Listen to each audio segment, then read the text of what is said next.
ये आपको पता है ओवरहेड दो टाइप के होते हैं, एक प्रोडक्शन ओवरहेड और एक नॉन प्रोडक्शन।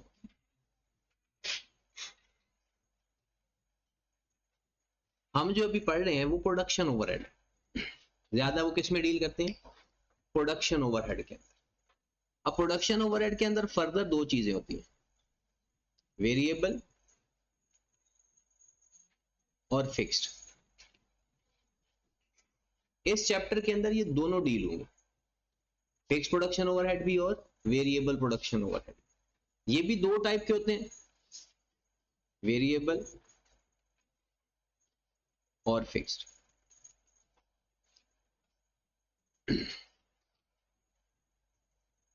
ये जो टोटल काम है कि प्रोडक्शन ओवरहेड का वेरिएबल और फिक्स्ड और नॉन प्रोडक्शन ओवरहेड का वेरिएबल और फिक्स्ड, ये सिर्फ एक चैप्टर में कवर होंगे, मार्जिनल एंड अब्जॉर्प्शन कॉस्टिंग। ठीक है, उसमें ये हमें चारों के बारे में पता होना चाहिए। फिलहाल हमारा ये टारगेट है आज का, ये ऊपर वाला। अब होता क्या है कि क्वेश्चन के अंदर आपके पास कुछ प्रोडक्शन ओवरहेड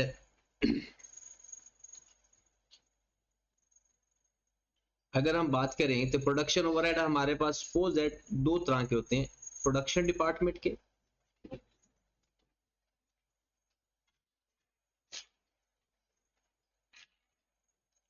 और सर्विस डिपार्टमेंट।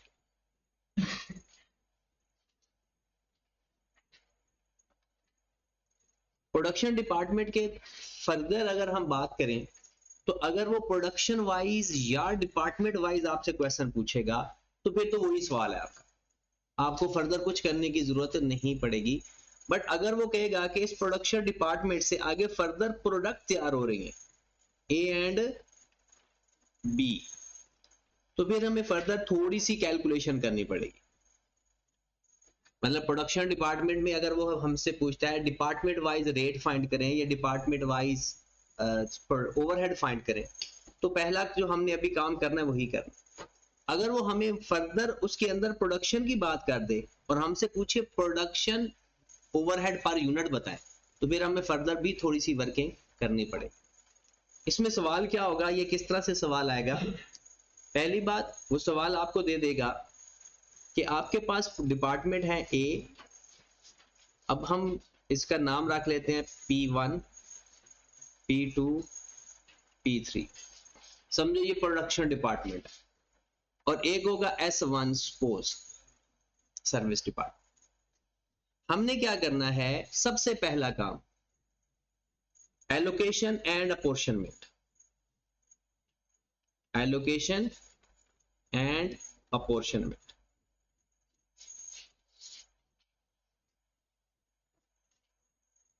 एलोकेशन का मतलब होता है कि ऑलरेडी हर डिपार्टमेंट के अपने अपने एक्सपेंसेस ऑलरेडी उनको गिवन है, उसे बोलते हैं एलोकेटेड। मिसाल के तौर पर मोस्टली इनडायरेक्ट मटेरियल हमेशा एलोकेटेड होता है। हाँ, इसमें एक और चीज वो क्वेश्चन के अंदर दे देता है, वो डायरेक्ट मटेरियल भी दे देगा, डायरेक्ट लेबर भी दे देगा। हमने उसको इग्नोर करना होगा क्योंकि डायरेक्ट मटेरियल और डायरेक्ट लेबर वो टोटल कॉस्ट में तो आते हैं, ओवरहेड के अंदर नहीं। इनडायरेक्ट मटेरियल और इनडायरेक्ट लेबर वो ओवरहेड में भी आते हैं और टोटल कॉस्ट में भी आते हैं। तो सबसे पहले जो एलोकेशन की बात होगी, मिसाल के तौर पर वो खुद ही क्या देगा कि 50 70 30 20 ऑलरेडी गिवन होंगे। फिर उसके बाद वो कुछ ऐसे एक्सपेंसेस देगा जैसे कि रेंट है, और ऐसे टोटल लिख देगा कि जी 1 लाख आपका रेंट है। इस रेंट को हमने अपोर्शन करना है। अब अगर वो खुद बता दे कि आपने एक पर्टिकुलर बेस के ऊपर इसको अपोर्शन करना है, तो फिर हम टोटल बेस पे डिवाइड और हर एक की बेस से मल्टीप्लाई। और अगर वो बेस ना बताए तो फिर आप एक पर्टिकुलर बेसिस होती हैं, वो मैं आपके साथ शेयर भी करता हूं, अभी आपको बता भी देता हूं। ये मैक्सिमम बेसिस हैं जो आज तक पेपर में आई हुई। ठीक है, ये मैं इस फाइल आपके साथ शेयर भी कर दूंगा, और फिलहाल आप इसको यहां से देख भी लो कि इनडायरेक्ट लेबर होगी तो उसकी बेस क्या होगी। वो कहता है या तो एलोकेटेड होंगे, अगर एलोकेटेड नहीं होंगे तो आप डायरेक्ट लेबर कॉस्ट के ऊपर एलोकेट कर देना, और अगर डायरेक्ट लेबर कॉस्ट नहीं गिवन होगी तो फिर आप डायरेक्ट लेबर आवर्स के ऊपर एलोकेट कर दें। इनडायरेक्ट मटेरियल कहता है या तो ये एलोकेटेड होता है, अगर एलोकेटेड नहीं होगा तो डायरेक्ट मटेरियल कॉस्ट पे, और अगर कॉस्ट भी नहीं गिवन तो क्वांटिटी पे।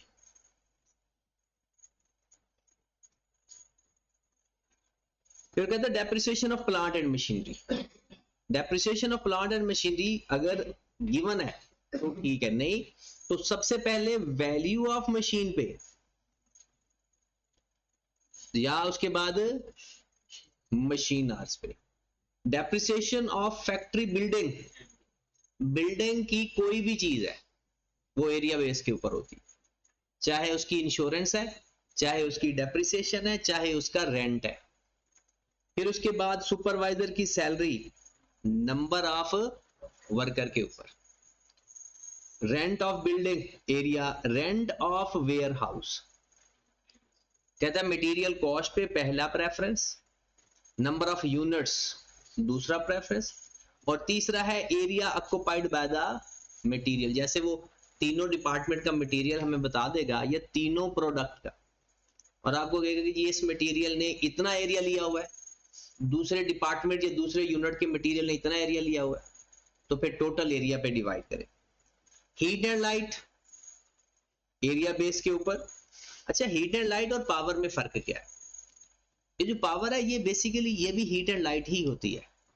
पावर का लफ्ज उसके लिए इस्तेमाल करते हैं जो मशीनों के लिए हीट एंड लाइट इस्तेमाल होता है, जो प्रोडक्शन के लिए हीट एंड लाइट इस्तेमाल होता है उसे हम पावर कहते हैं, और जो ओवरऑल बिल्डिंग के लिए इस्तेमाल होता है उसे बोला जाता है हीट एंड लाइट। तो अगर हीट एंड लाइट लफ्ज होगा तो एरिया बेस के ऊपर, और अगर पावर होगा तो पावर यूजेज या किलोवाट के ऊपर। फ्यूल यूजेज मशीन आवर्स के ऊपर। Insurance of factory building area, insurance of plant and machinery या तो वैल्यू ऑफ मशीन पे या नंबर ऑफ मशीन पे। उसके बाद जनरल लाइट, या तो ये एरिया के ऊपर या फिर लाइटनिंग पॉइंट के ऊपर, मतलब जितने पॉइंट जिस डिपार्टमेंट में गिवन है उतने पॉइंट आ जाएंगे। उसके बाद store spare and supplies consumption के ऊपर, मेंटेनेंस कॉस्ट मशीन आवर्स के ऊपर, direct material handling material cost के ऊपर, वर्कमैन कैंटीन एक्सपेंसेस अगर गिवन है तो number of worker, medical insurance, factory security, other insurance. अच्छा, अदर इंश्योरेंस हम मोस्टली मटेरियल की समझते हैं। अदर इंश्योरेंस किसकी समझी जाती है?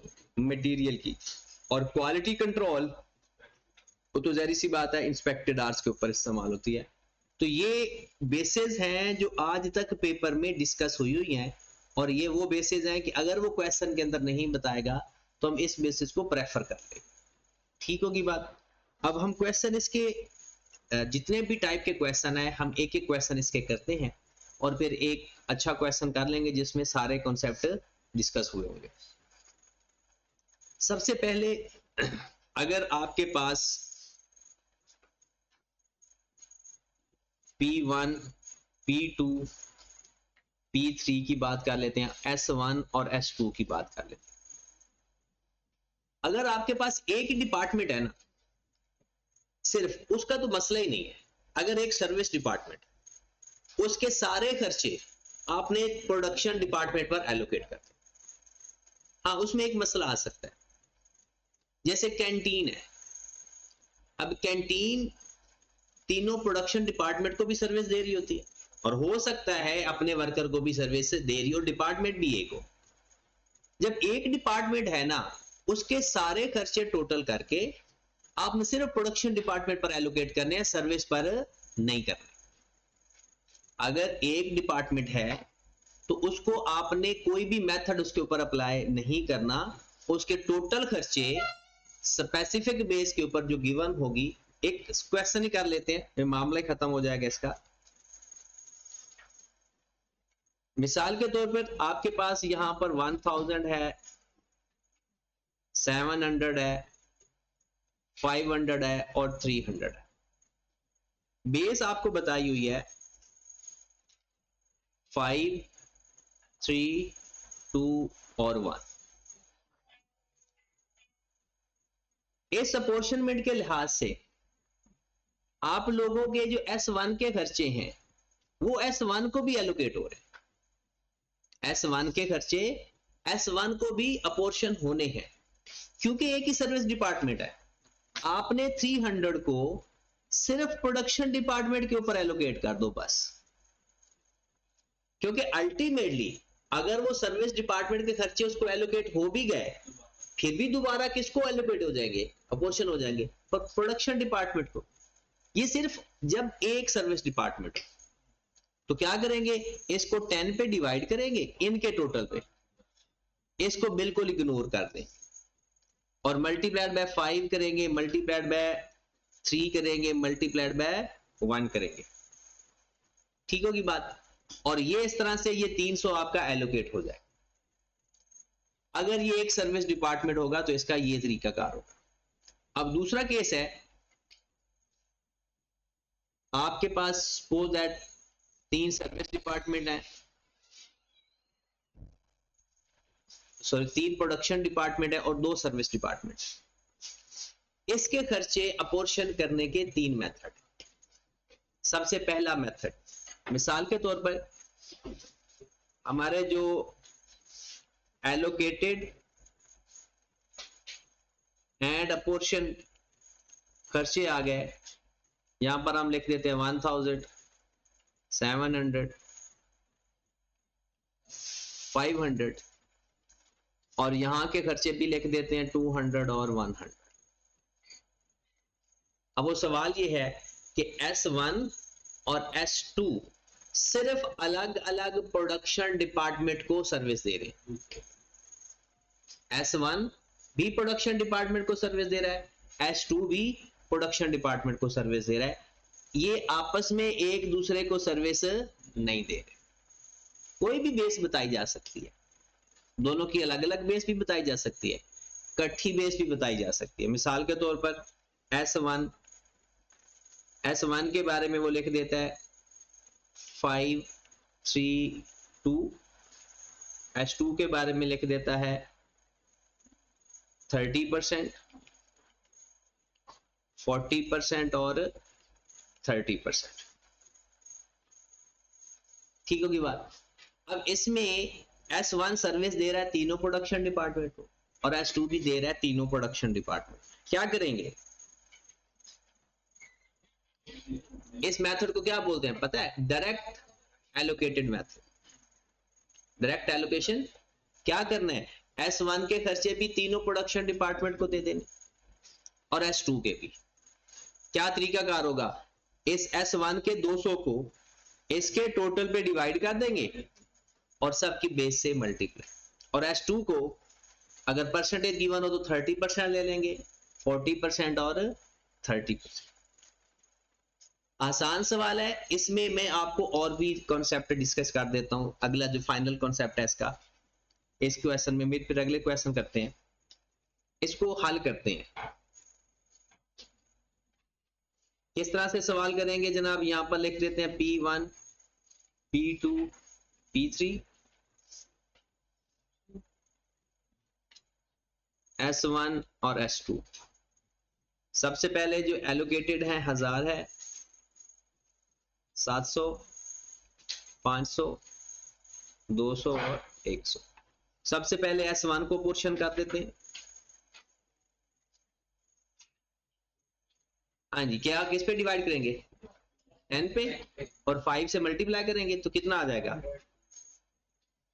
फिर 60 और फिर S2 को कर देते हैं, इसका भी खत्म हो जाएगा। कितना आ जाएगा इसका, 40%, 40, 30 या 30 पहले, 30, 40 और 30। ये तो खत्म हो जाएंगे S1 और S2। टोटल ओवरहेड 1130, 800 पूरा और 500। अब इसके अलावा नेक्स्ट जब हम ये काम करेंगे ना, ये 3 मेथड से होगा, एक डायरेक्ट एलोकेटेड मेथड से और एक स्टेप डाउन मेथड से, वो भी देखते हैं, और फिर एक साइमल्टेनियसली और रिपीटेड डिस्ट्रीब्यूशन मेथड। जब यहां तक इन तीनों या चारों मेथड से पहुंच जाएंगे, इससे आगे फर्दर 2 तरह से मसाइल होते हैं। या तो वो आपसे ये कहेगा कि हमें department wise overhead rate find करके दे। क्या सवाल होगा? Department wise overhead rate find कर दें। उसके साथ वो आपको एक बेस बताएगा, वो मशीन आवर्स भी कह सकता है, वो नंबर ऑफ यूनिट भी कह सकता है, वो कुछ भी कह सकता है, मटेरियल कॉस्ट भी कह सकता है, लेबर कॉस्ट, लेबर आवर्स, कुछ भी कह सकता है। सपोज दैट उसने कह दिया हमें लेबर आवर्स, हम देखेंगे P1 के ऊपर कितने लेबर आवर्स हैं, सपोज दैट 400, यहां पर सपोज दैट 300, यहां पर सपोज दैट 250। फिर हम इनको आपस में डिवाइड करेंगे तो हमारे पास ओवरहेड रेट पर आवर आ जाए। इनको आपस में डिवाइड कर देंगे, इनको आपस में डिवाइड कर देंगे और इनको आपस में डिवाइड। ठीक होगी बात? एक और सवाल यहां पर आगे आएगा, ये तो एक सवाल था ना सिंपल, इसे कहते हैं डिपार्टमेंटल रेट। अब अगला सवाल आएगा प्रोडक्शन के हिसाब से रेट। वो आपको ये कहेगा इन तीनों डिपार्टमेंट में 2 प्रोडक्ट बन रही हैं, एक अल्फा कह देते हैं और एक बीटा, एक अल्फा और एक बीटा। फिर फर्दर आपने क्या करना है, P1 के खर्चे जो आपने 1130 निकाला, P2 के खर्चे जो आपने 830 निकाला, और P3 के खर्चे 800 पूरा था, 800 और 570 निकाला। अगर वो हमसे पर यूनिट ओवरहेड की तरफ जाए या प्रोडक्शन का आगे देकर ओवरहेड फाइंड करवाए, तो पहले डिपार्टमेंट वाइज फाइंड कर लेनी है। डिपार्टमेंट वाइज फाइंड करने के बाद फिर इस 1130 को इनकी फिर अपनी बेस बताई होगी, जो कि मोस्टली यूनिट बेस्ड होता है, मोस्टली। अदरवाइज जो बेस बताएगा उसको फॉलो करेंगे। तो क्या करेंगे, अल्फा और बीटा के टोटल यूनिट्स को इस पे डिवाइड कर देंगे और अल्फा के यूनिट्स को मल्टीप्लाई करेंगे तो अल्फा के ओवरहेड आ जाएंगे। बीटा के ओवरहेड फाइंड करने हो तो बीटा के यूनिट से मल्टीप्लाई। मैं अज्यूम करता हूं कि अल्फा के यूनिट हमने बनाए 400 और बीटा के यूनिट बनाए 600। तो क्या करेंगे, 1130 को 1000 पे डिवाइड कर देंगे, 400 से मल्टीप्लाई करेंगे तो कितना आ जाएगा, 452। और फिर 1130 को 6 7, फिर 800 को 1000 पे डिवाइड कर देते हैं, 400 से मल्टीप्लाई कर देते हैं, कितना 440, और 600 से मल्टीप्लाई करेंगे तो ये 440 तो नहीं आएगा, 320 है, 320, 400, फिर सेम एज इट इज 570 को डिवाइड कर देंगे 1000 पे, कितना आ रहा है, 520 तो नहीं आएगा, 228, 340। वो ये जितने भी आ रहे हैं कोई मसला नहीं, जिसका जो आ रहा है वही ठीक है। हाँ जी, अब हम फाइंड करेंगे टोटल ओवरहेड प्रोडक्शन वाइज। इसके टोटल ओवरहेड आ जाएंगे, इन तीनों को प्लस कर लेंगे, तीनों को प्लस करेंगे तो क्या आंसर आ रहा है, कितना 1000 पूरा 1500। अब फर्दर दो क्वेश्चन आपसे मजीद पूछे जाएंगे।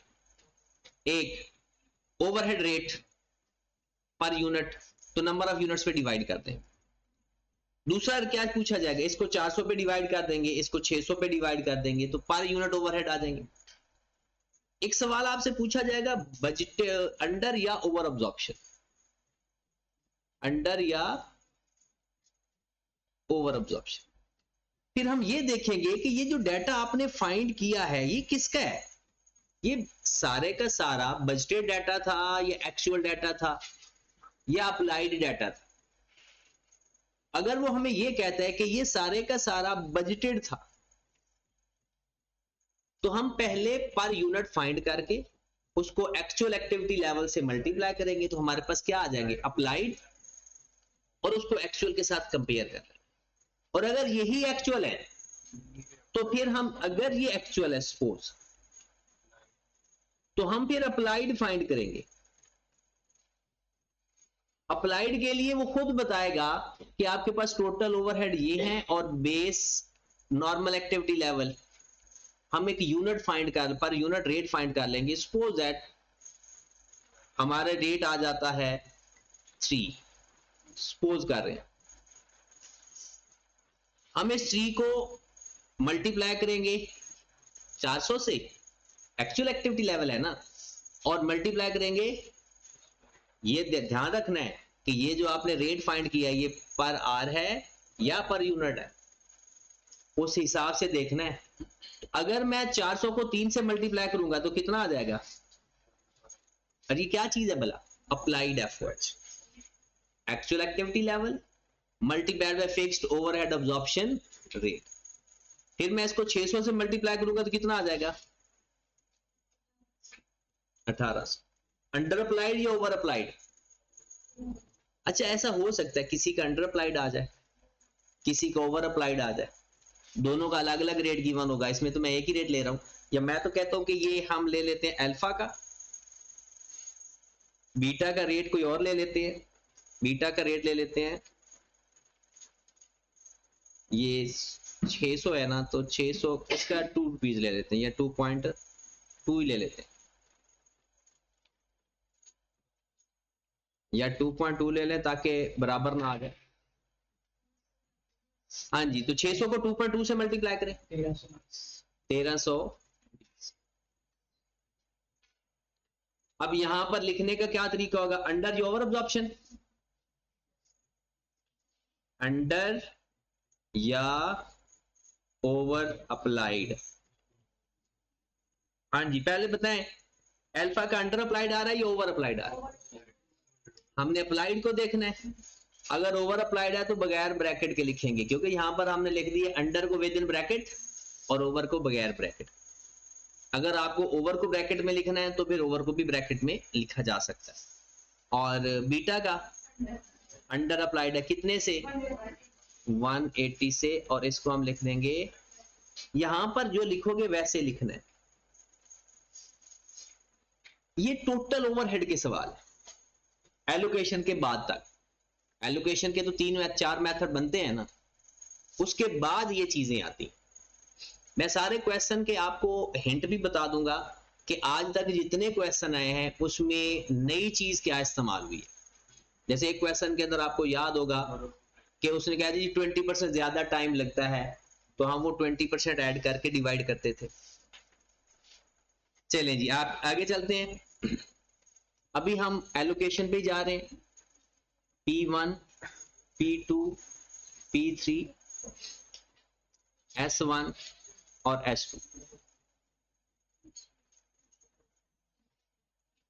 सपोज दैट एलोकेशन एलोकेट करने के बाद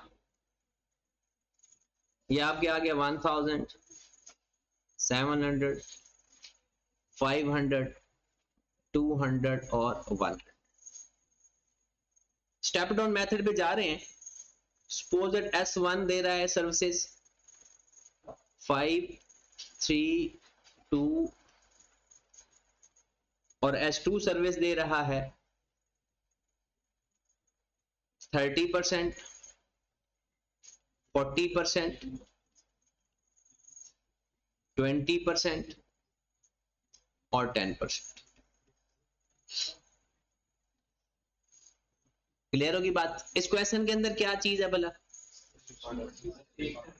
पिछले क्वेश्चन में हमने कहा था कि सर्विस डिपार्टमेंट आपस में सर्विस नहीं दे रहे, इसमें एक डिपार्टमेंट सर्विस दे रहा है, दूसरा डिपार्टमेंट सर्विस, इसको बोलते हैं step down method.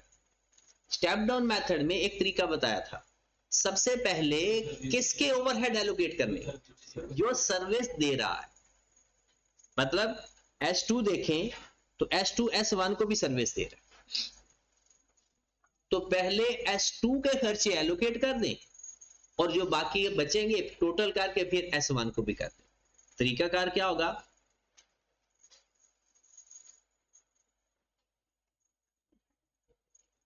P1, P2, P3, S1 और S2, ये पहले जो एलोकेट हो चुके हैं वो 1000, 700, 500, 200 और 100।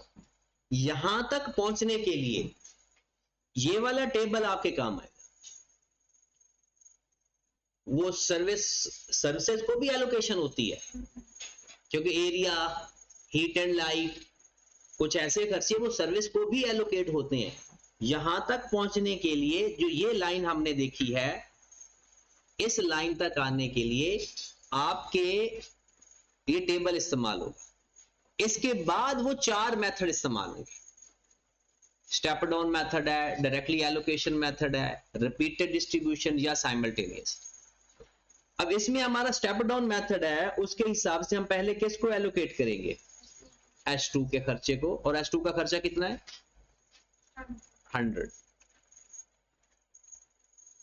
100 यहां से माइनस हो जाएगा और इस 100 के जो परसेंटेज जो डिपार्टमेंट को गिवन है, परसेंटेज है या कोई भी एलोकेशन मेथड, हाँ जी, तो बताएं। यहां पर 30 आ जाएगा और अब ये तो हो गया खत्म, और ना ही इस पे दोबारा कोई पैसे आएंगे क्योंकि ये तो सर्विस दे रहा था बस। अब S1 के कितने हो गए? अब इस 210 को S1 के हिसाब से एलोकेट करते, क्योंकि ये तो और किसी को सर्विस दे ही नहीं रहा, सिर्फ प्रोडक्शन को दे रहा है, तो ये 210 भी खत्म हो जाएगा। यहाँ S1 105, 63, 40, यहां तक ये आपके S1 S2 यहां तक उनका डिस्ट्रीब्यूशन खत्म हो गया।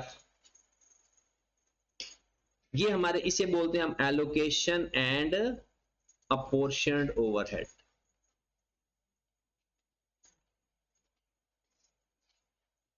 अब ये कितना आ गया काम? 1135, 803, 562। इससे आगे फर्दर वो अगली कहानी स्टार्ट हो जाएगी। क्या प्रोडक्शन ओवरहेड रेट फाइंड करना है डिपार्टमेंट वाइज? क्या इनको further alpha beta type product पर एलोकेट करना? क्या यहां पर अंडर ओवर अब्जॉर्प्शन फाइंड करना है या प्रोडक्शन में जाकर फाइंड करना? फर्दर कहानी इससे आगे फिक्स्ड है और सारी चीजें एक ही जैसी हैं, सारे सवाल एक जैसे होते हैं।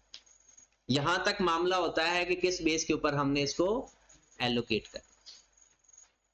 क्लियर है यहां तक? आगे करने की जरूरत तो नहीं है कि अल्फा बीटा को अज्यूम करें और वो सारी चीजें वही है। फिर हम चलते हैं जी, अगर है डायरेक्टली एलोकेशन मेथड, मतलब सर्विस डिपार्टमेंट प्रोडक्शन डिपार्टमेंट को सर्विस दे रहे हैं, आपस में कोई सर्विस नहीं दे रहे, फिर जिसको मर्जी पहले एलोकेट कर दे। अगर एक डिपार्टमेंट सर्विस दे रहा है, दूसरा सर्विस नहीं दे रहा, उसे बोलते हैं स्टेप डाउन। उसमें जो सर्विस दे रहा है उसके खर्चे पहले एलोकेट करने।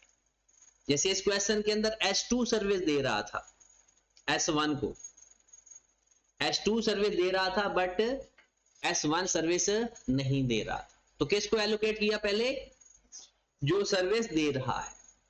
ठीक होगी बात? आगे चलते हैं। आखिरी, और आखिरी में 2 मेथड है।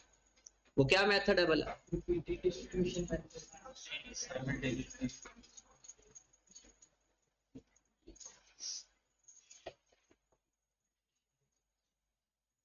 अच्छा, मैंने कहा आपको कि एबीसी का इस दफा कोई चांस नहीं है, फिर भी उसके 2 सवाल कर लेना, कोई पता नहीं किस्मत का। तो 2 सवाल तो लाजमी उसके करना, वो भी यही है, उसमें बस एक्टिविटी बेस के ऊपर एलोकेशन करनी होती है। उसके भी ओवरहेड होते हैं, ओवरहेड को एक्टिविटी बेस के ऊपर उसने एक्टिविटीज बताई होती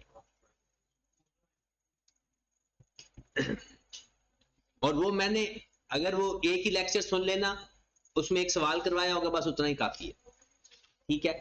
वो मैंने नहीं करवाना, क्योंकि मैंने जो मोस्ट इंपोर्टेंट टॉपिक है, उम्मीद तो है 2 सवाल इन दोनों में से आएंगे, एक तो पक्का है ना, ओवरहेड और मार्जिनल ऑब्जॉर्प्शन, 2 सवाल, और 2 नहीं आते, एक कंफर्म, फिर लेबर और joint and by product, sorry joint and by product आ गया, बैच कॉस्ट में जनरल एंट्री वाले सवाल, उनमें से भी 2 सवाल कंफर्म है, और 2 इनकेस नहीं आते तो एक कंफर्म है, मतलब 35 नंबर है ना, और टॉपिक ही यही है। अगर टॉपिक देखें तो 1 6 7 एक टॉपिक समझा जाता है, और तो होती एंट्रीज हैं। क्वेश्चन मैंने आपके आने से पहले बता दिया था मैंने कि क्वेश्चन उसका ये है कि आज हमने ओवरहेड करना है, ये कल हमने मार्जिनल ऑब्जॉर्प्शन करना है, ठीक है। और जो इन्वेंट्री वैल्यूएशन है उसके तो आपने सवाल कर लोगे, हो भी रहे हैं, ये जब खत्म हो जाएगा ना, कल वो खत्म हो जाएगा इन्वेंट्री वैल्यूएशन, और कल मार्जिनल ऑब्जॉर्प्शन भी इंशाल्लाह हो जाएगा, वो भी छोटा सा टॉपिक है। फिर उसके बाद आप लोगों को मैं सारे लेक्चर्स भी शेयर कर दूंगा, और एक क्लास भी होगी, लेकिन मैं ये चाहूंगा कि आप लोग फिर घर में बैठ के पढ़ो, तो जो लोग इधर आ रहे हैं कॉलेज में आकर पढ़ते हैं उनके साथ मेरी क्लास हो जाएगी, उसकी रिकॉर्डिंग मैं आपको दूंगा, उसका वो जनरल एंट्रीज वाला सवाल भी आपका हो जाएगा। हाँ जी, जो कॉलेज में बच्चे आकर पढ़ते हैं ना उनके साथ क्लास होगी, जो घर में बैठ के पढ़ते हैं उनके साथ नहीं, फिर उनके साथ लेक्चर शेयर करते हैं। हाँ जी, next last, P1 P2 P3 S1 S2। पहला स्टेप क्या होगा? एलोकेशन। और कभी कभी आई कैप क्या करता है, वो एलोकेशन करके भी दे देता है, तो एलोकेशन अगर वो करके दे देता है तो यहां तक वो हमें एलोकेशन एंड अपोर्शनमेंट करके दे देता है। वही हम लिख लेते हैं 1000 700 500 200 और 100। इस सवाल के अंदर वो क्या कहता है, ये सवाल 2 टाइप का होता है, S1 S2 एक दूसरे को भी सर्विस दे रहे और प्रोडक्शन को भी दे रहे, इसका वो एक अलग से आपको टेबल बनाकर दे दे, और वो कभी हॉरिजॉन्टल दे देता है, कभी वर्टिकल दे देता है, और वहां पर आपने परेशान नहीं होना, देखना है सर्विस डिपार्टमेंट किस तरह से सर्विसेज दे रहे हैं। जैसे यहां पर वो लिख देगा बिल्कुल इसी फॉर्मेट में P1 P2 P3 S1 S2, और यहां पर लिख देगा S1 सर्विस दे रहा है। सपोज परसेंटेज में अगर दिखना है, मैं आपको दोनों तरीकों से करवा देता हूं, एक परसेंटेज मोस्टली जो गिवन होता है और एक बगैर परसेंटेज के। S1 का सपोज क्या देते हैं, 30 40 20 और 10 परसेंटेज में। S2 ये परसेंटेज में नहीं करते, इसका कर देते हैं 10 15 25 और 5, ये तरीकाकार होगा। अगर परसेंटेज में ना गिवन हो और आप कहते हैं नहीं हमें तो परसेंटेज में समझ लगती है, तो आप परसेंटेज में कन्वर्ट कर सकते हो। जैसे S1 परसेंटेज में है, S2 परसेंटेज में, और आप चाहते हो कि हमें सिर्फ परसेंटेज में समझ लगती है, तो आप इसकी परसेंटेज खुद बना लेना। S2 की परसेंटेज कैसे बनेगी, 10 डिवाइडेड बाय इसका टोटल, टोटल कितना आ रहा है 10 15 25 और 5, कितना बन गया 55। अब 10 डिवाइडेड बाय 55 मल्टीप्लाइड बाय 100, 18% वो अभी वो 18 को छोड़ते हैं। 15 डिवाइडेड बाय 55 मल्टीप्लाइड बाय 100, 27%। फिर 25 डिवाइडेड बाय 55 मल्टीप्लाइड बाय 100%, 45%। और 5 डिवाइडेड बाय, ये 100% टोटल होना चाहिए। अगर कोई किसी कोई परसेंटेज कम आ रही है तो 1% उसमें ऐड कर देना जिसका पॉइंट ज्यादा बड़ा था। तो कितने परसेंट आ रहा है? 9 पॉइंट, तो 9% ही बन रहा है। टोटल कितना बन रहा है? तो फिर इसको 10% कर लेते।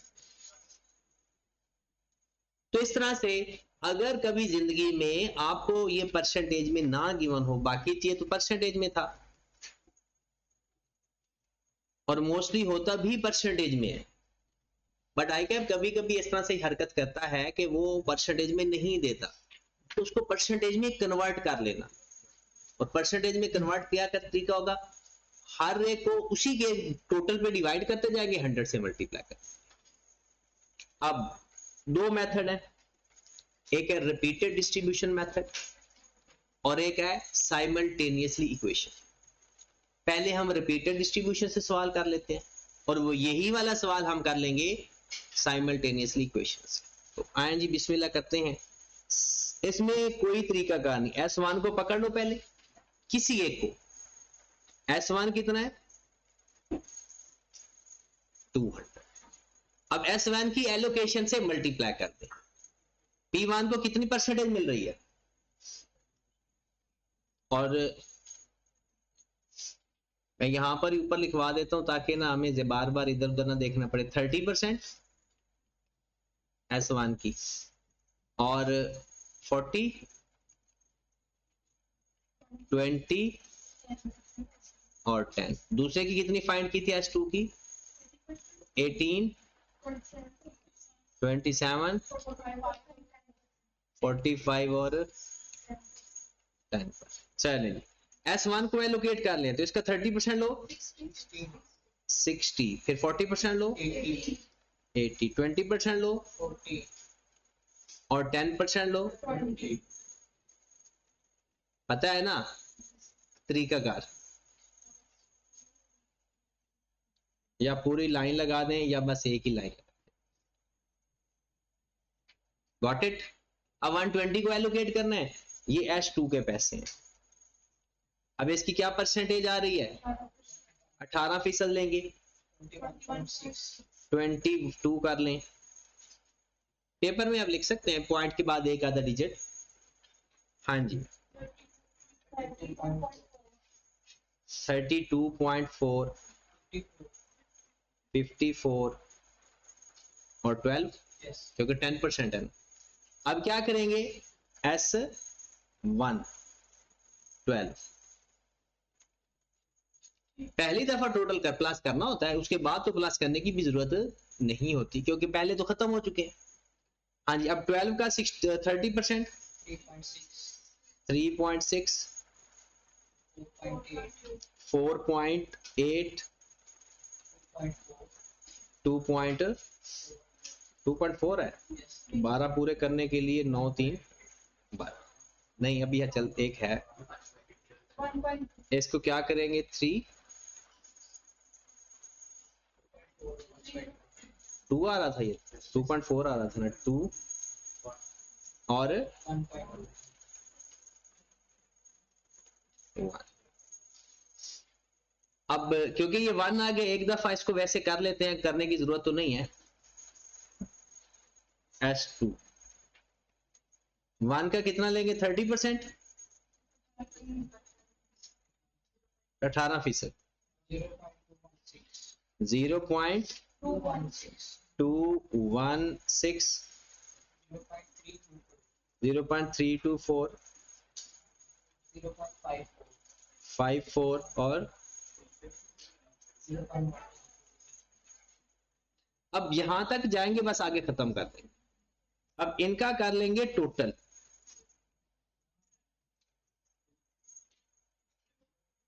ये हमारे पास आंसर आ जाएगा और फर्दर इसको ए और बी के ऊपर एलोकेट करना है तो ए और बी के पर एलोकेशन का मैंने आपको तरीका बता दिया। तो जो अल्फा बीटा है या वो दो प्रोडक्ट का नाम बता देगा और आगे फर्दर हमें करवा देगा। नेक्स्ट इसी क्वेश्चन को हम अब करते हैं साइमल्टेनियसली इक्वेशंस। अच्छा, साइमल्टेनियसली इक्वेशन बनाने का तरीका देख लें। यहां तक वो मैं बाद में लिखता हूं, ये थोड़ी परसेंटेज चेंज कर लेते हैं।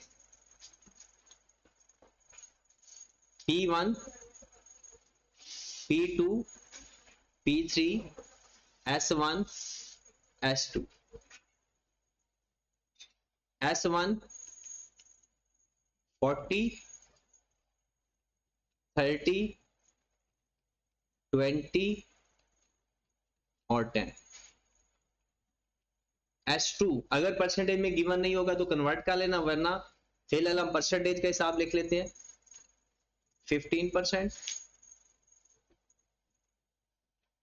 20%,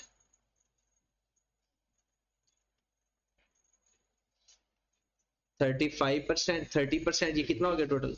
ये 25% करें जरा, कितना बन गया टोटल? 50 और 25 75। 75 चले लिख लेते हैं 25%। इतना होता नहीं है, बस अब लिख लिया। तो अब हमने बनानी है साइमल्टेनियसली इक्वेशन। हम करेंगे let x is equal to, ये लिखना है, ये लेट जरूर करना है, टोटल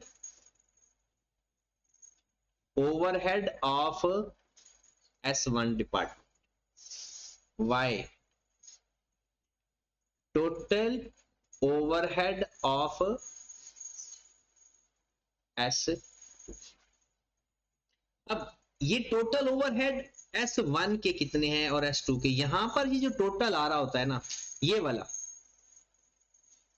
एलोकेशन के बाद, रिपीटेड डिस्ट्रीब्यूशन मेथड के साथ नहीं, क्योंकि रिपीटेड में तो सवाल हो गया है। यहां पर जो आप लोगों का सवाल बनता है जब आप यहां तक पहुंच जाते हैं कि जैसे आपने इसका लिखा था 1000, इसका लिखा था 700, इसका लिखा था 500, ये है 200 और ये है 100। ये यहां जब एलोकेशन तक पहुंच जाते हैं, एलोकेशन और अपोर्शनमेंट कर लेते हैं, ये इसके बाद कहानी स्टार्ट होती है। आपने कहा कि x किसके बराबर है? S1 के टोटल ओवरहेड। क्या S1 के टोटल ओवरहेड 200 है? नहीं, 200 भी है और S2 से जो उसको हिस्सा मिलना है वो भी है। टोटल ओवरहेड भी है और जो इसको S2 से हिस्सा मिलना है वो हिस्सा भी है। तो इसका मतलब ये है कि आपने जब x को लिखना है, x is equal to 200 plus, हाँ जी, यहां पर अक्सर स्टूडेंट से गलती हो जाती है कि यहां पर मैंने 10% लिखना है या 25% लिखना है। अब आप किसके ओवरहेड लिख रहे हो? S1 के। और S1 में ये देखें, S1 के जो ओवरहेड हैं ये एलोकेशन है, ये S1 की ओवरहेड नहीं है, ये S1 की एलोकेशन हो रही है। S1 ये है, S1 बजाते खुद भी सारा है और S1 को S2 से कितना मिलेगा? 25%। ये तो 10% अगर आपने लिख दिया ना यहां पर, 10% तो ये S2 को दे रहा है। S2 से ले कितने परसेंट रहा है? 25%। तो 0.25 y, और फिर y किसके बराबर आएगा? y इज इक्वल टू इसके अपने टोटल ओवरहेड एलोकेशन के बाद प्लस। अब अगर आपने अक्सर, क्योंकि वो अब हम यहां S2 कर रहे हैं ना, तो S2 के नीचे ये S2 के सामने लिखा हुआ है, ये S2 सर्विस ले रहा है या दे रहा है? ये तो दे रहा है, P1 को दे रहा है, P2 को दे रहा है, S1 को दे रहा है। तो S2 सर्विस ले कितनी रहा है? 10%। तो 0.10x। आपने पेपर के अंदर करना क्या है कि इसके दो तरीके हैं। हल करना चाहते हो तो x की वैल्यू रिप्लेस करके y आ जाएगा, फिर y की वैल्यू वापस पुट करते हैं। और अगर आपको कैलकुलेटर का तरीका आता है तो उसके लिए फिर पहले इसको इक्वेशन बनाएंगे, फिर कैलकुलेटर में पुट करते हैं। ठीक है, इक्वेशन कैसे बनाएंगे? x minus 0.25y is equal to 200, फिर minus 0.10x plus y is equal to 100, फिर इसको कैलकुलेटर में पुट करना है। कैलकुलेटर में पुट करना आता है या भूल भुला गए हो? भूल गए हैं? क्या करेंगे? कैलकुलेटर में मॉड प्रेस करेंगे, मॉड के बाद 5 पे इक्वेशन है और फिर 1, प्लस नहीं लिखना, प्लस मैं कह रहा हूं कि अगला स्टेप है ये। मॉड प्रेस करेंगे, 5 प्रेस करेंगे, फिर 1 प्रेस करेंगे, तो आपके पास ABC लिखा आएगा। अब ये जो ABC लिखा हुआ आया है ना, इसको आपने पुट कैसे करना है? पहले इस फॉर्मेट में इक्वेशन लाओगे तो फिर x की a की जगह 1, फिर माइनस 0.25 और 200, फिर नेक्स्ट में माइनस 0.10, फिर 1 और फिर 100। हाँ जी, तो आपके पास x की वैल्यू आ जाएगी 230 और y की भी वैल्यू आ जाएगी 123 पॉइंट पूरा पूरा।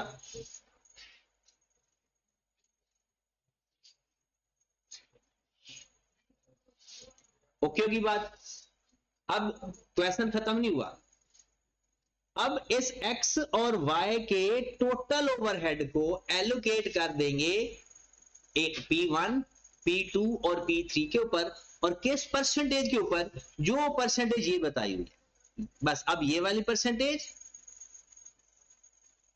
जो 10 और 25% है वो खत्म कर देंगे, क्योंकि वो परसेंटेज उनके अंदर ऐड हो चुकी है।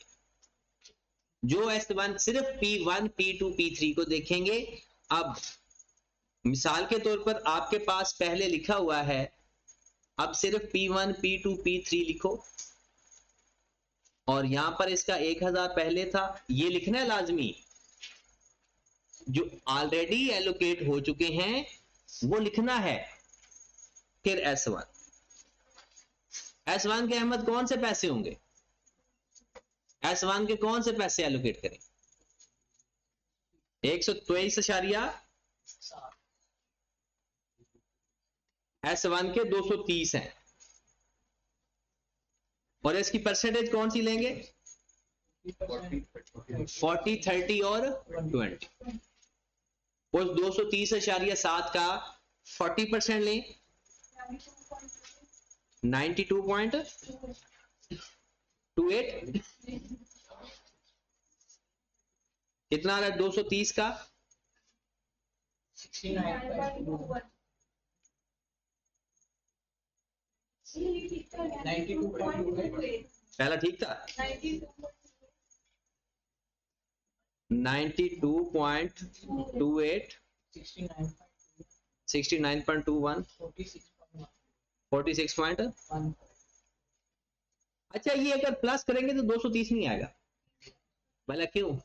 क्योंकि वो दूसरे में डिपार्टमेंट में जो एलोकेट हुए हैं वो उसका इफेक्ट है।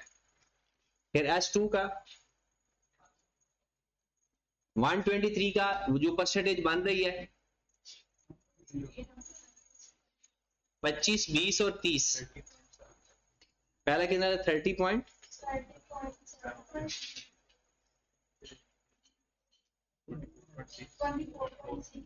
24.6,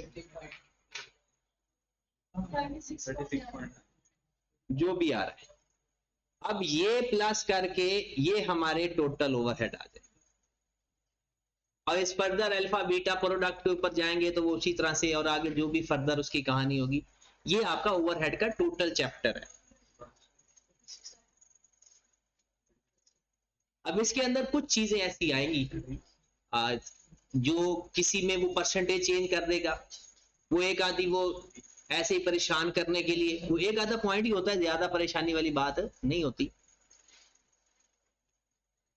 इसमें जो लास्ट लेटेस्ट क्वेश्चन आया हुआ है वो लास्ट टाइम में तो आया ही नहीं था, इसलिए अब आना है इसने, क्योंकि एक दफा एबीसी का मोस्टली क्वेश्चन आता है और एक दफा ओवरहेड का।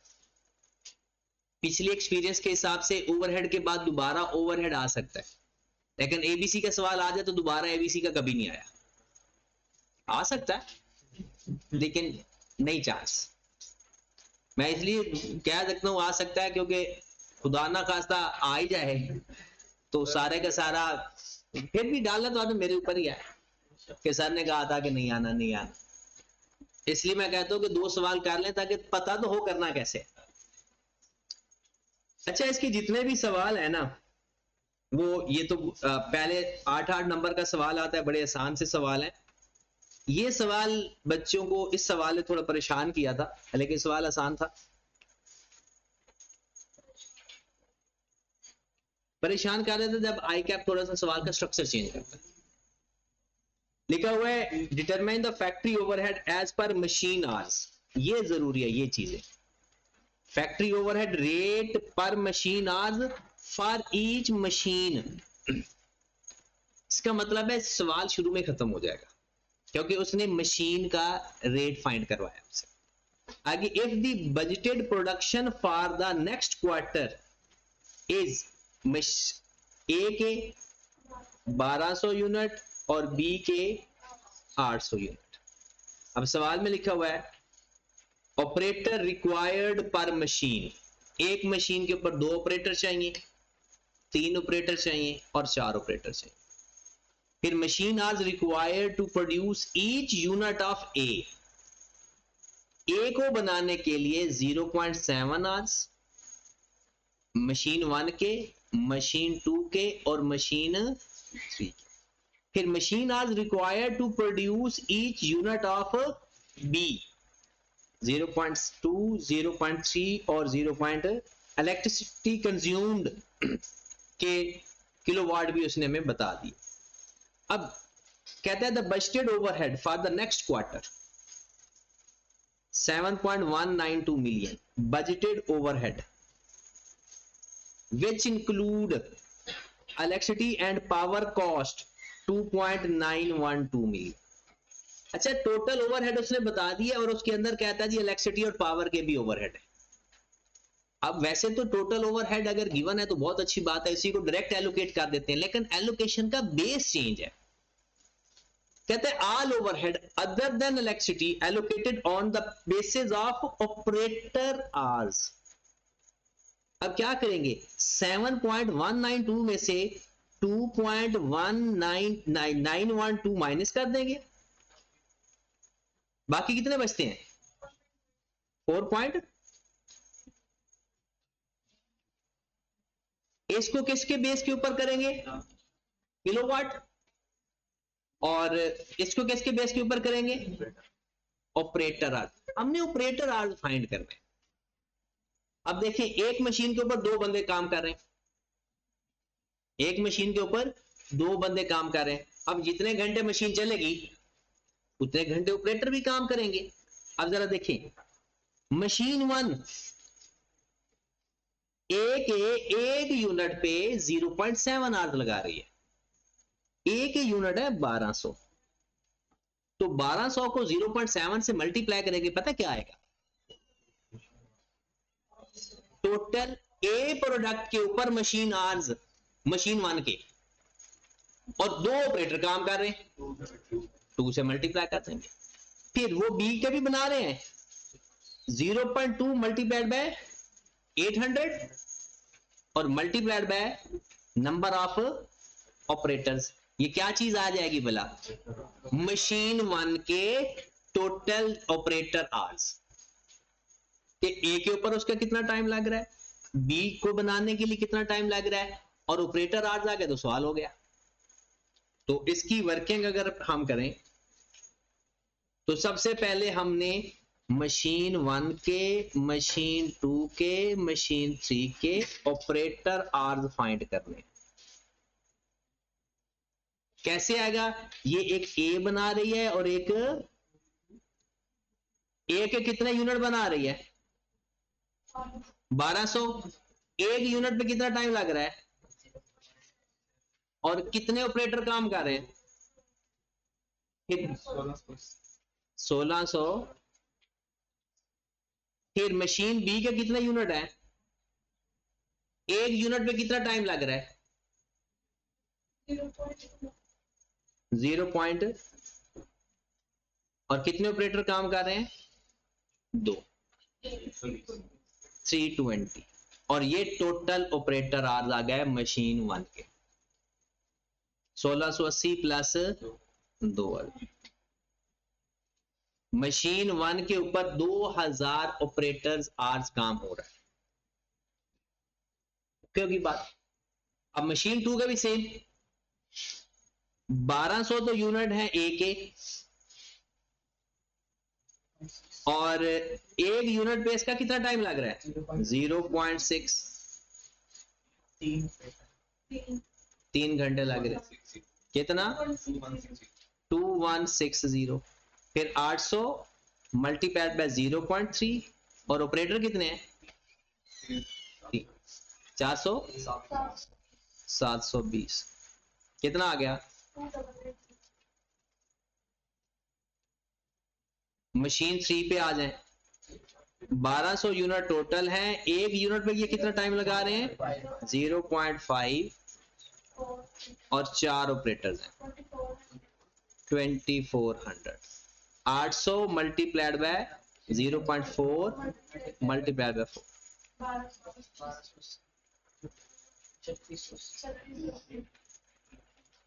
8 नंबर का या 7 नंबर का सवाल है ये। और कॉस्ट अकाउंटिंग में सवाल समझना जरूरी है।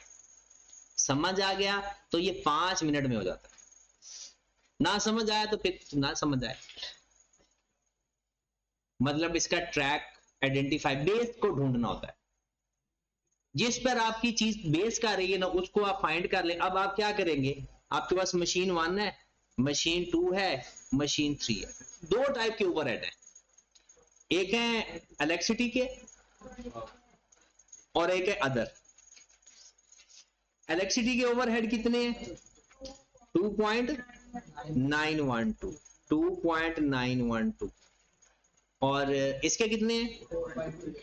4 इलेक्ट्रिसिटी की बेस बताई हुई है, ये किलोवाट। 12 प्लस 15 प्लस 20 टोटल कितना?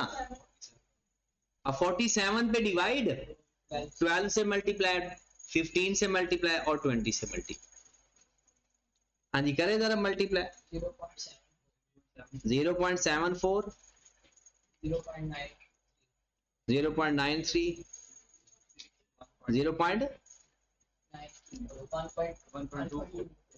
1.24। क्रॉस चेक करना होता है ना, पेपर में तो टाइम नहीं मिलता, क्योंकि फिर टाइम भी तो कि ये टोटल इतना ही आना चाहिए। अब 4.28 को ऑपरेटर आवर्स पे कर देंगे, डिवाइडेड बाय कितना टोटल निकालेंगे ना पहले तो। अभी जो फाइंड किया ये टोटल आवर्स फाइंड करें, 8560। अब 8560 पे डिवाइड, 2000 से मल्टीप्लाई, फिर 2880 पे मल्टीप्लाई और 3680 पे 1 पूरा 1.44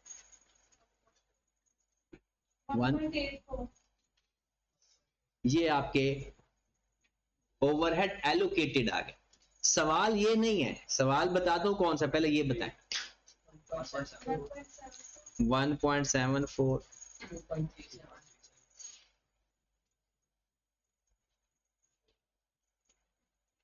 3.0। अब अगला सवाल, सवाल उसने क्या पूछा है? Factory overhead rate per machine hours for each machine. अब क्या करेंगे, इसको नंबर ऑफ आवर्स पे डिवाइड कर देंगे।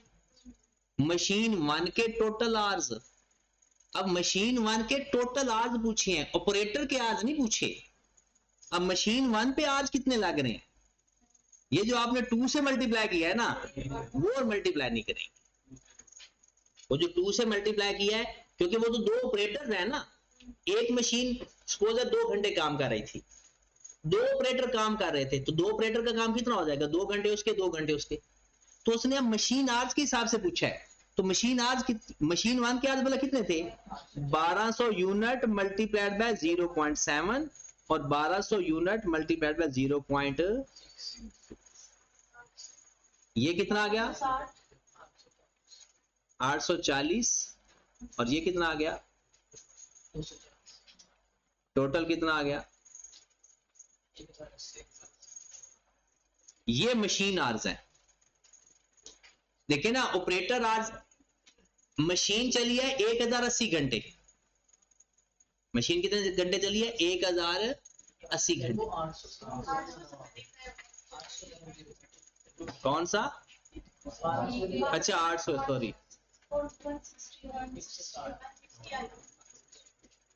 ये 1000 ही आएगा, या इसको 2 पे डिवाइड कर दे, इसको 3 पे डिवाइड कर दे, इसको 4 पे डिवाइड कर दे, क्योंकि एक मशीन में जितने घंटे लगे हैं उतने ऑपरेटर आवर्स से मल्टीप्लाई किया है ना, तो इसका 1000 आ जाएगा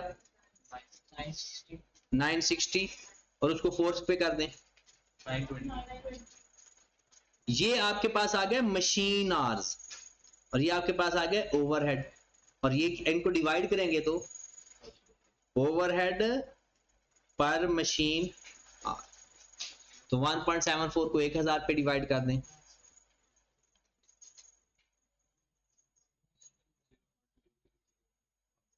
जो भी आ रहा है, और ये अमाउंट मिलियन में होगी, और अगर मिलियन से मल्टीप्लाई करेंगे तो मेरा आंसर आ गया। अब आपने ओवरहेड के क्वेश्चंस को, मैंने तो इसके सारे टाइप ऑफ क्वेश्चन भी लिखे हुए हैं, वो मैं इसलिए नहीं बता रहा कि फिर आपको ये पता चल जाएगा कि अब सवाल करना कैसे है, इसलिए आप खुद से एफर्ट करो, ठीक है। इसकी अब कोशिश करने हैं कि इसको खत्म करना है, क्योंकि इसमें से सवाल आना ही आना है। मैंने आपको बता दिया ना, बाकी तो आपका marginal and absorption plus overhead, एक क्वेश्चन कंफर्म, दूसरे के मोस्ट प्रोबेबल चांस, मतलब 2 सवाल, अगर ये 2 सवाल 16 नंबर के भी आ जाएं, 8-8 नंबर के, मार्जिनल ऑब्जॉर्प्शन का बड़ा सवाल आता है, फिर भी अगर 16 नंबर के भी आ जाए तो 16 नंबर भी काफी अच्छे नंबर होते हैं, और ये दोनों आसान टॉपिक है, ओवरहेड का भी और मार्जिनल ऑब्जॉर्प्शन का भी। आप आज का दिन आप सारा ओवरहेड को दे देंगे, ताकि अगर ओवरहेड आपका कंप्लीट हो जाता है तो कल मार्जिनल ऑब्जॉर्प्शन हम कर लें, ठीक है।